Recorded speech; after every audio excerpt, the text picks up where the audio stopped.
और मैं आग्रह करना चाहूंगी हमारे अगले मेहमान राजीव सिंह जी का महान विद्वान हैं, सिंगर हैं, उनका स्वागत करना चाहूंगी, आग्रह करना चाहूंगी मंच पर उपस्थित होने का उनसे आग्रह करूंगी। साथ ही आग्रह करूंगी रेजिडेंट एडिटर अवधेश मिश्रा जी का कि मंच पर उपस्थित होकर इस सत्र को आगे बढ़ाएं। बेहद शुक्रिया पूर्वी। इस खास कार्यक्रम में आज हमारे सामने राजीव जी बैठे हुए हैं। राजीव जी, आप किसी परिचय के मोहताज नहीं, आपका परिचय पूर्वी ने बहुत संक्षेप में दिया। एक छोटी सी बात मैं इनके लिए बता देता हूं आप लोगों को। ये अगर कोई भी प्रस्तुति लिखते हैं या देते हैं तो उसके पहले वो रिसर्च करते हैं, शोध करते हैं। बिना शोध के, बिना रिसर्च के ये आज तक इन्होंने कोई प्रस्तुति नहीं दी है। तो आप सभी से निवेदन, एक बार जोरदार तालियां बजा के राजीव जी का स्वागत करेंगे। उसके बाद हम सवाल जवाब के सिलसिले को आगे बढ़ाएंगे। राजीव जी, आपका पुनः स्वागत है।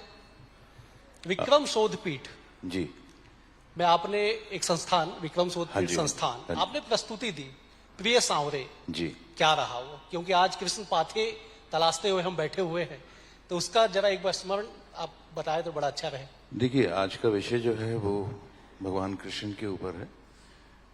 मैंने कोई पीएचडी या कोई ऐसा बहुत विस्तार से अध्ययन नहीं किया, लेकिन हाँ, जो विषय मुझे मिलता है उसको मैं गहराई से, तो कट टू कट में बोलूं कि कृष्ण के ऊपर इतना गाया गया है, इतना लिखा गया है, तो नया कहां से आएगा, ये मेरा प्रश्न था। तो मैंने पढ़ना शुरू किया, मैं साहित्य में गया तो मीरा, रसखान, अमीर खुसरो, बाबा बुल्ले शाह, ऐसे तमाम लेजेंड्स के नाम थे। इसके अलावा किसने लिखा, ये मेरी क्यूरियोसिटी थी एक। तो मैं और अध्ययन करते करते फिर मैं उर्दू अदब में गया मैं, क्योंकि मेरी गायकी भी जो है वो कलाम से संबंधित रहती है ज्यादातर।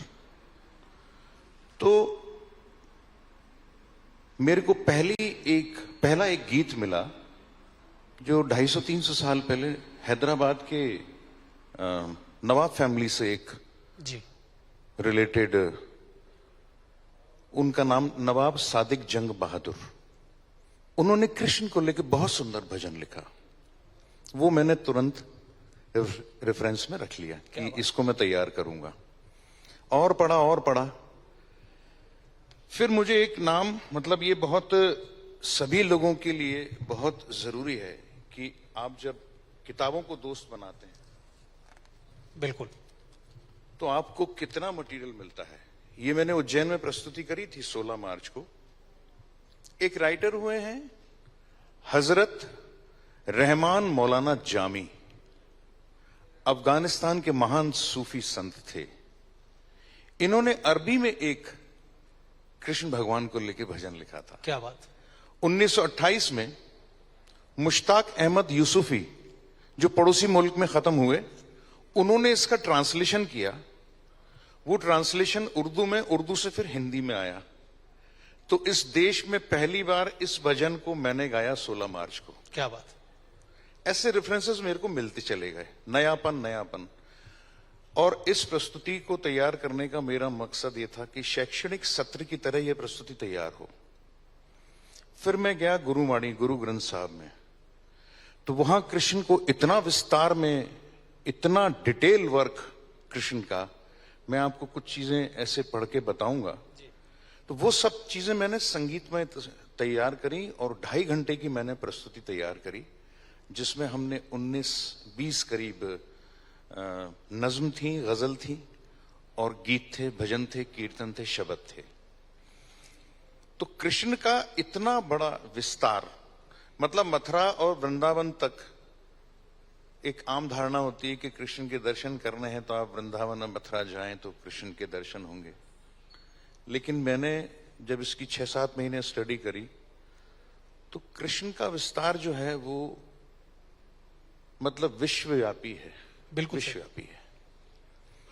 तो ये शोध करने के बाद कृष्ण भी समझ में आए और उनके जो डायमेंशंस थे, उनके जो रंग थे, किस तरीके से बुल्ले शाह साहब ने डिस्क्राइब किया है, किस तरीके से अमीर खुसरो साहब ने किया है, किस तरीके से मीरा ने किया है, ये पूरा डिटेल समझ में आया।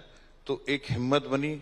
और विक्रम शोधपीठ संस्थान का मैं तो हमेशा शुक्रगुजार रहा हूं कि वो जब भी कोई इनोवेटिव काम होता है, जैसे इसके पहले विक्रमादित्य के लिए मैंने शोध करी थी, तो विक्रमादित्य का जो क्रीम टाइम था वो ये मुल्तान, पेशावर और वो था, वो दायरा था उनका।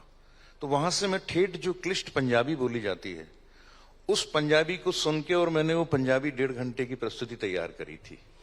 राजीव जी, निवेदन आपसे कि जिस भजन को आपने हिंदी में पहली बार गाया, एक बार हमारे दर्शकों के लिए अगर गुनगुना दे 2 लाइन तो बड़ा आनंद आ जाएगा आज। हर जी आए, हर जी आए, छड़ सिंहासन हर जी आए।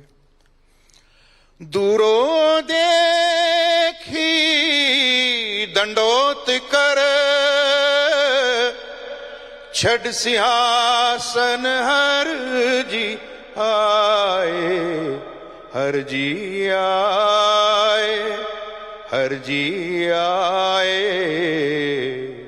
क्या बात है, एक बार तालियों के साथ अगर आप हौसला अफजाई करेंगे तो और आनंद आएगा। और अगले जितने देर भी राजीव जी हमारे साथ बैठेंगे ऐसे और भी नज्म आपके सामने पेश करेंगे।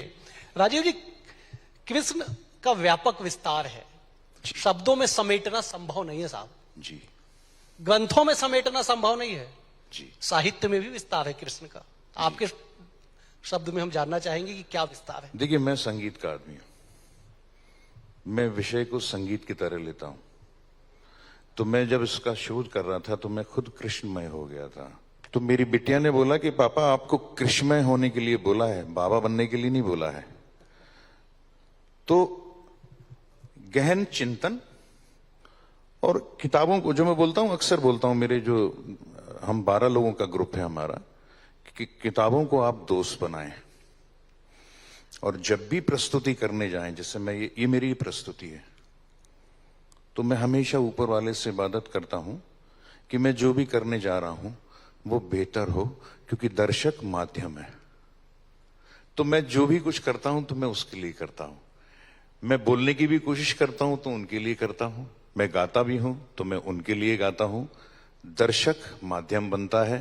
कि हमारे देश के गायक जो आज दुनिया में नहीं है, भारत रत्न भूपेंद्र हजारिका साहब, उनके जो हिंदी के गीत हैं, फिल्मी नहीं, हिंदी के जो गीत हैं, बहुत क्लिष्ट, मतलब बहुत ज्यादा क्लिष्ट हिंदी के, तो वो मैं गाता हूं। तो जब हिंदी का कोई बड़ा आयोजन होता था तो उसमें मेरे को भूपेंद्र दा को गाने के लिए भेजते थे। और उर्दू अदब का जब कोई अलंकरण समारोह होता था राष्ट्रीय अंतर्राष्ट्रीय स्तर का, तो उसमें मेरे को नजीर अकबराबादी के लिए भेजते थे, क्योंकि नजीर साहब की जो उर्दू, वो उर्दू अदब के ही लोगों को समझ में नहीं आती। आपको किताब को दोस्त बनाना पड़ेगा। तो नजीर साहब को मैं पिछले करीब 28-30 साल से गा रहा हूं, और मुझे देश विदेश में जाने का मौका मिला नजीर साहब के माध्यम से। कई बड़ी बड़ी यूनिवर्सिटीज में मैं नजीर साहब के लेक्चर को देने जाता हूं। तो वो इंसानियत पे, मतलब उन्होंने कृष्ण पे लिखा है, उन्होंने आदमी नामा उनका बहुत मशहूर है, जो मेरा खुद का अपना एक बहुत बड़ा कलाम है। उन्होंने मुफलिसी पे लिखा है। मेरे हर प्रस्तुति में उनका आदमी नामा जरूर रहता है। अभी मेरा देहरादून में 30 तारीख को परफॉर्मेंस था, तो जिन लोगों ने यूट्यूब से देखा वो, तो उन लोगों ने ऐसे ही, जैसे हमारे भाई नितिन भाई ने चिल्लाया, तो वो आदमी नामा, दुनिया में बादशाह है सो है वो भी आदमी, और मुफलिसो गदा है सो है वो भी आदमी, जरदार बेनवा है सो है वो भी आदमी, नेमत जो खा रहा है सो है वो भी आदमी, टुकड़े जो मांगता है सो है वो भी आदमी, आदमी आदमी आदमी आदमी आदमी। क्या बात, क्या बात साहब, एक बार जोरदार तालियां जब इनके लिए। सब एक आखिरी सवाल आपसे ले लेता हूं, वक्त इशारा कर रहा है। जी जी जी। आपने राम भक्ति, राम स्तुति सूफी अंदाज में की। जी, आपने अयोध्या में आपने जी प्रस्तुति जी, दी। मेरे को अयोध्या में रामोत्सव, मेरे को उत्तर प्रदेश सरकार संस्कृति विभाग से आमंत्रण। अच्छा, आमंत्रण कैसे आता है? देखिए, मैं कोई ऐसा प्रभावशील व्यक्ति तो हूं नहीं कि साहब मैं इतने बड़े मंच पे, जिस मंच पे हमारे देश के बड़े बड़े गायक लोग थे। मेरा शिमला में एक परफॉर्मेंस था, तो उत्तर प्रदेश सरकार के कुछ अधिकारी लोग 25 दिसंबर में घूमने आए थे, मेरा 23 दिसंबर को परफॉर्मेंस था, तो वो दर्शक दीर्घा में बैठे हुए थे। मेरा उन्होंने परफॉर्मेंस सुना, मैं भोपाल आ गया। 15-20 दिन बाद जो है उनको जश्न रेखता से मेरा नंबर मिलता है और वो लोग फोन करते हैं कि राजीव जी, हमने आपकी प्रस्तुति देखी, क्या आप राम को गाते हैं क्या? हमने कहा हम सब गाते हैं, लेकिन हमारा अंदाज यही रहता है, नहीं के लिए हम इसी अंदाज में आपको पसंद करते हैं, आप राम भक्ति को। तो मैंने राम भक्ति को सूफी अंदाज में तैयार किया, पूरा 2 घंटे की प्रस्तुति तैयार करी। तो राजीव जी, एक निवेदन है कि कृष्ण भक्ति को भी सूफी अंदाज में आप 2 लाइन सुना दे दर्शकों के लिए, फिर समापन करेंगे। कृष्ण जी के कुछ मतलब मैक्सिमम गीत तो बहुत सुंदर रेफरेंसेस से हैं। अमृतसर के एक बहुत मशहूर राइटर सरजीवन जी अथौली जी, उनका एक भजन है, तो उसको हम लोग उस सूफी कलाम से गाते हैं। तो अभी तो उतना मजा आपको आएगा नहीं, क्योंकि मेरे साथ मेरा साज और मेरे साजिंदे नहीं है। कृष्णा तेरी मुरली ते पलकों नी नचदा, धरती चंद सितारे नचदे, सारे भगत प्यारे नचदे, राधा नची मीरा नची, सारा आलम तकदा, कृष्णा तेरी मुरली ते पलकों नी नचदा। क्या बात साहब, क्या बात। एक बार जोरदार तालियां इनके लिए। राजीव जी, बेहद शुक्रिया आपका, आपने न केवल समय निकाला बल्कि इतने अच्छे नज्म हम सबके सामने आपने सुना, आपके लिए बहुत बहुत शुक्रिया। एक बार फिर से तालियां राजीव जी के लिए। बहुत बहुत शुक्रिया आपका, बहुत बहुत शुक्रिया।